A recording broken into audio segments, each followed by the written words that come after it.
Hello.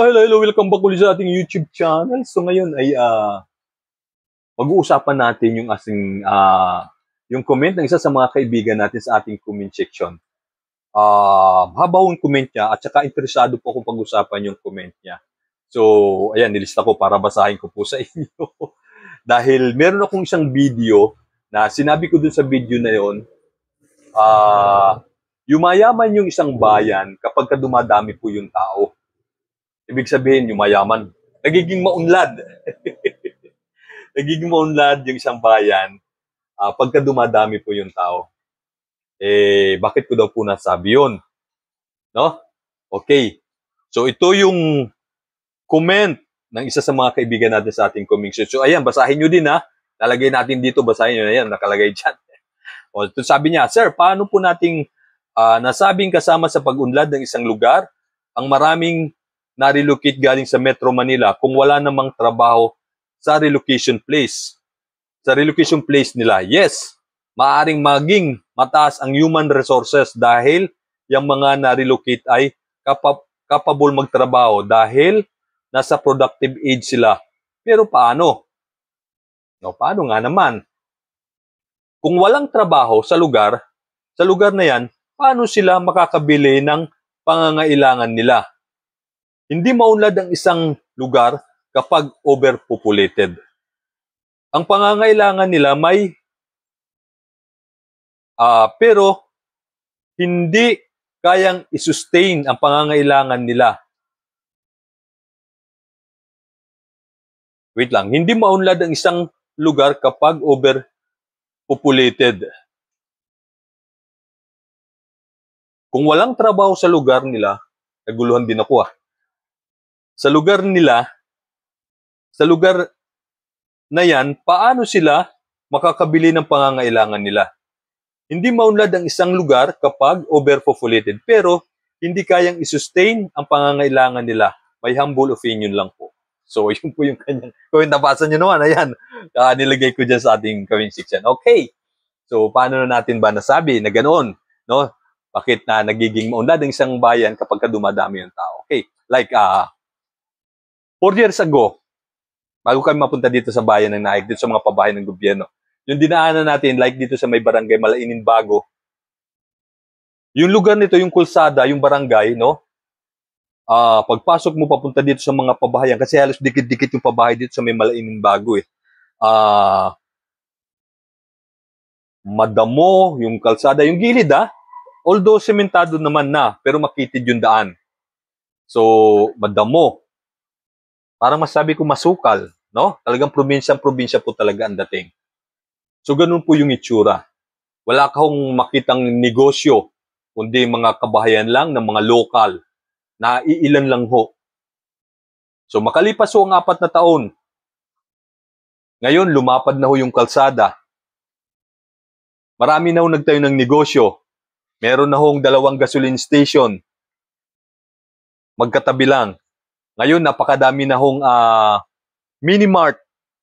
Sunod-sunod, parang ilang metro lang hanggang Malainin Luma. Sunod-sunod. Nagkakaroon na nagtatayo ng mga malaking fast food chain, no? Sa bayan ng Naik.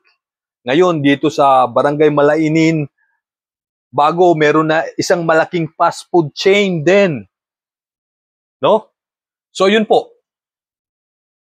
Kapag ka nagkaroon ng negosyo, no, may mga business, katulad ng mga nabanggit ko, nakakapag-create po ng trabaho. So, siyempre, yung mga residente, yung mga local, mga tayo na-relocate dito, maaari silang mag-apply doon. Kaya maaari ho silang makapagtrabaho. Kung meron na ho silang trabaho, meron na ho silang maibibili sa pangangailangan ho nila. Kasi meron na hong trabaho May negosyo na. So, bakit ho nagtayo ng negosyo naman sa isang lugar? Ano sa palagay po ninyo?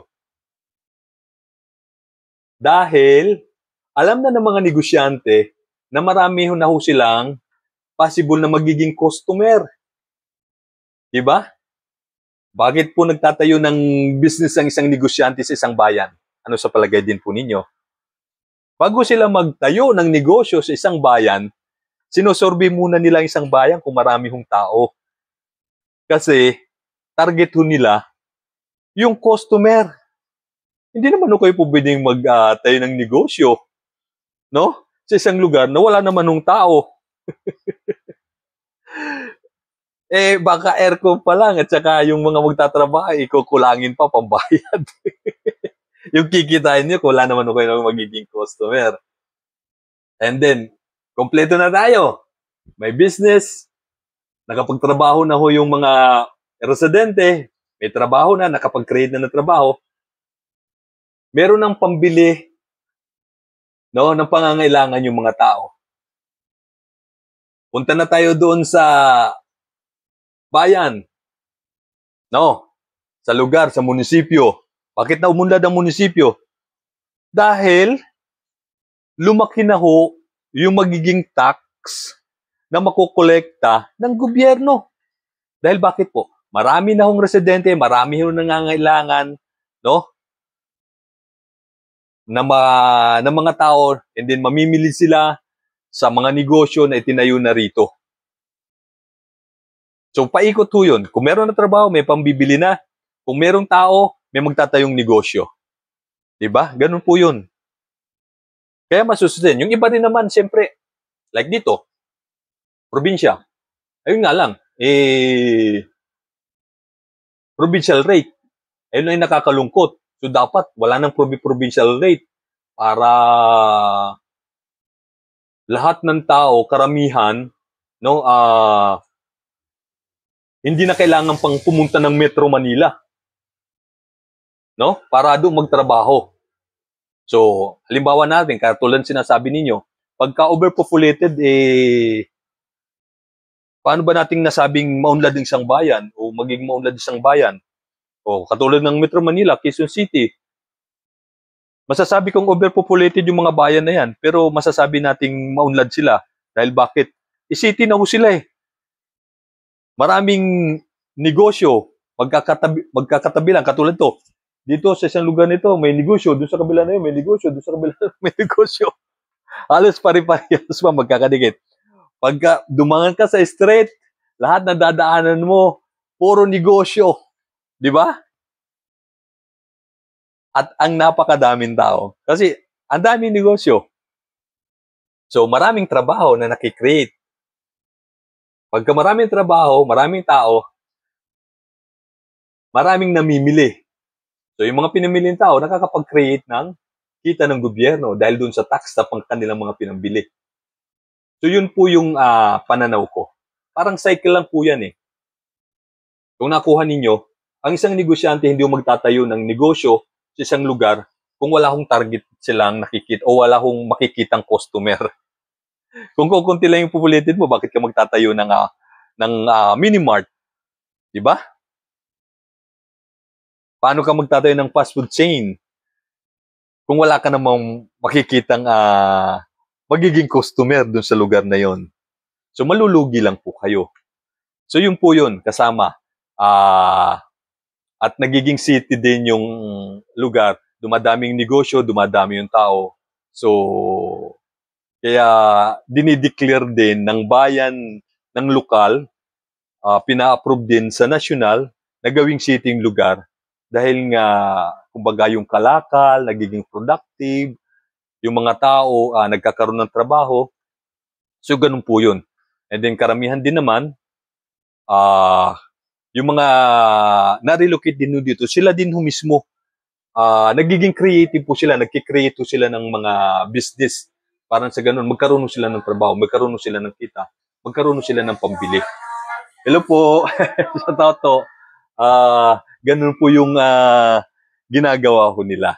So, like ngayon, may talipapa doon sa kabilang pabahay. Kung makikita ho ninyo kung gaano kadami yung mga tao doon sa palita at saka yung negosyo. Tabi, isang ganito. Makita ko sa inyo, videoan natin yun para makita. Naulan lang. Puntahan ho natin yun para makita. Makita ho ninyo kung gaano na ho ka-productive yung lugar ho na yun. Kung gaano kadaming mga mamimili mga tao at negosyo doon na sa lugar na yun. So, nagkakaroon ng trabaho yung mga tao. Diba? Kasi siyempre, mga nagtayo ng negosyo doon, kailangan nila ng tao. Kahit sabihin natin, sari-sari lang kung ano man lang yan. nagkikreate pa rin ho yun ng trabaho. Nagkikreate yun ng negosyo. Nagtatayo ng negosyo kasi maraming tao, maraming magiging customer. Okay? So, ayun naman po yung aking opinion, pananaw. Kaya ako pong nasabing nagiging maunlad yung bayan o yung isang lugar kapag dumadami po yung tao. Dahil cycle po yan eh. So, pagka dumadaming tao, so maraming magiging customer, yung mga business, di po ba? So, ganun po yun. Pagka maraming magiging customer, i-create ng trabaho kasi kailangan sila ng trabahador, ng mga empleyado sa kanilang business. So, yung mga tao nagkakaroon ng trabaho. Pagka nagkaroon ng trabaho, magkakaroon sila ng pambili.